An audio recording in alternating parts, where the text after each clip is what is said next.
હર હર મહાદેવ, જય મા માતંગી. નમસ્કાર. ધર્મભક્તિ ચેનલ પર આપ સૌનું હાર્દિક સ્વાગત છે. આપનો દિવસ શુભ અને મંગલમય બને. અક્ષય તૃતીયાને યુગાદી તિથિ તરીકે માનવામાં આવે છે, કારણ કે આ દિવસે જ ત્રેતાયુગની શરૂઆત થઈ હતી. એટલા માટે આ દિવસે કોઈ પણ શુભ કાર્ય કરવું અત્યંત કલ્યાણકારી માનવામાં આવે છે. અને હા, શાસ્ત્રો મુજબ આજે એટલે કે અક્ષય તૃતીયાના દિવસે ભગવાન શ્રી હરિ વિષ્ણુના છઠ્ઠા અવતાર તરીકે પરશુરામજીનો અવતાર થયો હતો. હયગ્રીવ અવતાર પણ આજના દિવસે જ થયો હતો. આ દિવસે જ બદ્રીનાથના કપાટ ખુલતા હોય છે. ઉપરાંત વૃંદાવનના શ્રી બાકે બિહારીજીના ચરણોના દર્શન પણ માત્ર અક્ષય તૃતીયાના દિવસે જ થાય છે. એનો અર્થ એ છે કે આખા વર્ષ દરમિયાન ભક્તો બાકે બિહારીજીના ચરણોના દર્શન કરી શકતા નથી.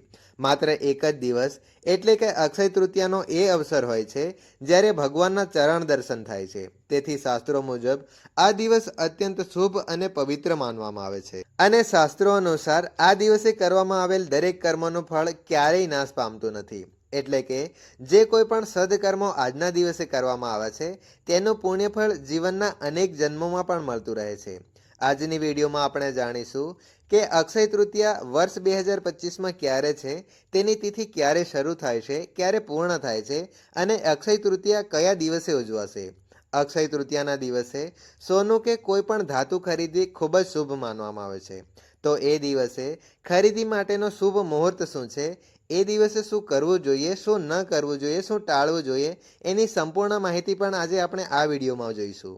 અક્ષય તૃતીયા એ એવો શુભ દિવસ છે જે દિવસે તમે કોઈ પણ શુભ કાર્ય શરૂ કરો તો તે ખૂબ જ ફળદાયી સાબિત નીવડે છે.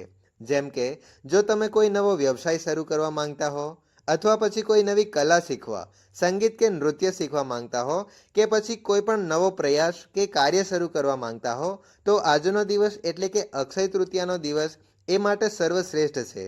જો તમે કોઈ નિયમ લેવા માંગતા હો, જેમ કે કોઈ પુરાણનું વાંચન શરૂ કરવા માંગતા હોય, અથવા કોઈ મંત્ર સિદ્ધિ કરવા માટે મંત્ર જપ શરૂ કરવા ઈચ્છતા હોય, કોઈ પણ પ્રકારનું પવિત્ર કાર્ય તમે આજથી શરૂ કરી શકો, તેમાં નિશ્ચિતપણે સફળતા મળે છે અને આ કાર્યનું પુણ્યફળ જન્મો સુધી મળતું રહે છે. અક્ષય તૃતીયાના દિવસે ભગવાન શ્રી હરિ વિષ્ણુ અને તેમના વિવિધ અવતારની પૂજા કરવી અત્યંત ફળદાયી માનવામાં આવે છે. સાથે સાથે જો તમે ઈચ્છો તો તમારા ઈષ્ટદેવની પૂજાની શરૂઆત પણ આજથી જ શરૂ કરી શકો છો. તૃતીયા તિથિ માતા ગૌરીને સમર્પિત હોય છે. તેથી તમે આજના દિવસે માતા ગૌરી, જેમ કે માતા પાર્વતી, દુર્ગા મૈયા, મહાલક્ષ્મી માતા, સરસ્વતીજી, મા માતંગી વગેરે દેવીઓની પૂજાની શરૂઆત કરો તો તે પૂજા પણ અત્યંત ફળદાયી સાબિત થાય છે. અને તમે જે મંત્ર જપ કરો છો તેમાં પણ મંત્ર સિદ્ધિ મેળવવા માટે સફળતા મળે છે. તો હવે આપણે જાણીએ કે સાલ 2025માં અખાત્રીજ એટલે કે અક્ષય તૃતીયાની તિથિ ક્યારે શરૂ થઈ રહી છે, ક્યારે પૂર્ણ થશે અને કયા દિવસે અક્ષય તૃતીયા એટલે કે અખાત્રીજ ઉજવાશે, તેની સંપૂર્ણ માહિતી જોઈએ. વૈશાખ માસના શુક્લ પક્ષની તૃતીયા તિથિની શરૂઆત થશે સાલ 2025માં 29 એપ્રિલના રોજ સાંજે 5:31 અને તૃતીયા તિથિ 30 એપ્રિલના રોજ બપોરે 2:12 પૂર્ણ થશે. ઉદય તિથિ પ્રમાણે તૃતીયા તિથિ 30 એપ્રિલ 2025ના રોજ બુધવારે ઉજવવામાં આવશે.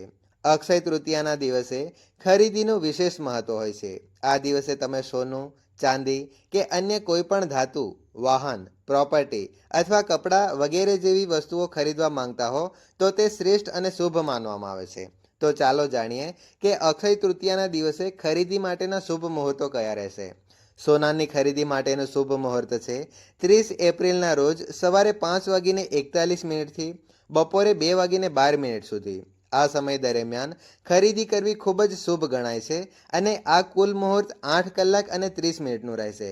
તેથી આ સમયગાળા દરમિયાન તમે તમારી ક્ષમતા અને ઈચ્છા અનુસાર કોઈ પણ વસ્તુ ખરીદી શકો છો જે પણ તમે લાવવા ઈચ્છો છો.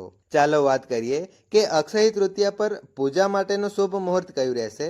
તો જુઓ, અક્ષય તૃતીયા પર પૂજા માટેનો શુભ સમય છે 30 એપ્રિલે સવારે 5:41થી બપોરે 12:18 સુધી.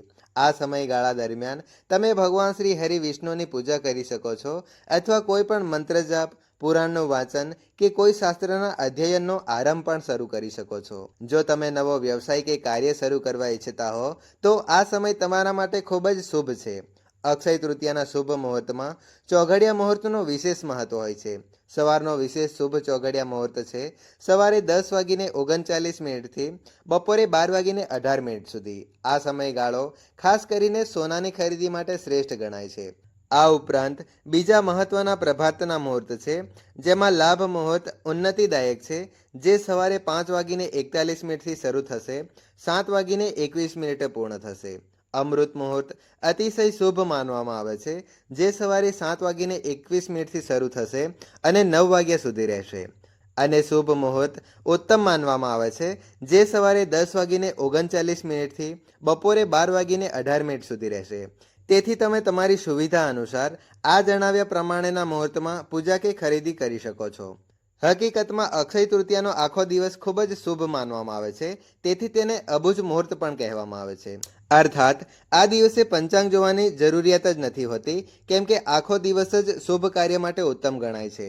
આજના દિવસે સ્નાન, દાન, જપ, હવન, તર્પણ અને અન્ય પવિત્ર કાર્ય કરવાનું ખૂબ જ શુભ માનવામાં આવે છે. આવા તમામ કાર્ય જો આજે કરવામાં આવે તો તે અક્ષય પુણ્ય પ્રાપ્ત કરવા માટે શ્રેષ્ઠ માનવામાં આવે છે. અર્થાત આ દિવસમાં જે પુણ્ય તમે કમાવો છો તે જન્મ જન્માંતર સુધી સંચિત થતું રહે છે. મિત્રો, મને આશા છે કે આજની વિડીયો તમને ખરેખર પસંદ આવી હશે. જો વિડીયો પસંદ આવી હોય તો વિડીયોને લાઈક કરો, અને જો આપ અમારી ચેનલ પર પહેલીવાર વિઝિટ કરી રહ્યા છો તો ધર્મભક્તિ ચેનલને સબસ્ક્રાઇબ કરી બેલ આઇકનને અવશ્ય પ્રેસ કરી દેજો, જેથી આ ચેનલ પર જે નવી વિડીયો અપલોડ થશે તેની નોટિફિકેશન તમને યોગ્ય સમયે મળી જશે. અક્ષય તૃતીયાના દિવસે કરવામાં આવતી માતા પાર્વતીના વિવિધ સ્વરૂપોની પૂજા વિધિ વિશે આગામી વિડીયોમાં આપણે ફરી મળીશું. આજના દિવસે તમારા પરિવાર સાથે આ મહાપવિત્ર તિથિનો લાભ લો અને ધર્મભક્તિની સાથે જીવનમાં અક્ષય સુખ અને સમૃદ્ધિ મેળવો. આજના દિવસે તમારા પરિવાર સાથે આ મહાપવિત્ર તિથિનો લાભ લો અને ધર્મભક્તિની સાથે જીવનમાં અક્ષય સુખ અને સમૃદ્ધિ મેળવો. અક્ષય તૃતીયાની પાવન ક્ષણે આપ સૌને ધર્મ, આરોગ્ય અને અક્ષય સુખની હાર્દિક શુભેચ્છાઓ. અક્ષય તૃતીયાની પાવન ક્ષણે આપ સૌને ધર્મ, આરોગ્ય અને અક્ષય સુખની હાર્દિક શુભેચ્છાઓ. જય શ્રી હરિ વિષ્ણુ, જય માતાજી, જય મા માતંગી.